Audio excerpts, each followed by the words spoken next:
Saroli police સ્ટેશનની ટીમે ઝડપથી કાર્યવાહી કરીને હનીટ્રેપ કિસ્સામાં 2 આરોપીને પકડી પાડ્યા છે। ઘટના 3 ડિસેમ્બર 2024ના રોજ બની હતી, જ્યાં એક મહિલાએ ફરિયાદીને મળીને ઠગાઈની યોજના ઘડવામાં આવી। ફરિયાદી સાથે મળ્યા બાદ 4 અજાણ્યા શખ્સોએ પોતાની પોલીસ તરીકે ઓળખાવીને તેમના પર ખોટા આરોપ મૂક્યા અને તેમને જેલમાં મોકલવાની ધમકી આપી।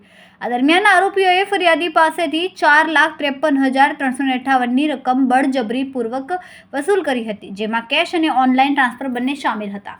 આ ઘટના ગંભીર હોવાનું માલુમ પડતા સારોલી પોલીસ સ્ટેશનના સાયલન્સ ટીમે કાર્યવાહી હાથ ધરી હતી। સૂચનાના આધારે આરોપી મહેશભાઈ મથુરભાઈ બલદાનિયા અને દક્ષા મહેશભાઈ બલદાનિયાને ઝડપી પાડવામાં આવ્યા। આ કેસમાં ભારતીય દંડ સંહિતાની વિવિધ કલમો હેઠળ ગુનો નોંધાયો છે। પોલીસ ઇન્સ્પેક્ટર SR ડેરિયાની આગેવાની હેઠળ ટીમે પ્રશંસનીય કામગીરી દર્શાવી છે।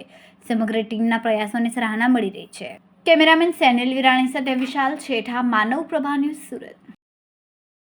અમારા વિડિયોની નવી અપડેટ મેળવવા માટે સબસ્ક્રાઇબ કરો માનવ પ્રભા ન્યૂઝ ચેનલને।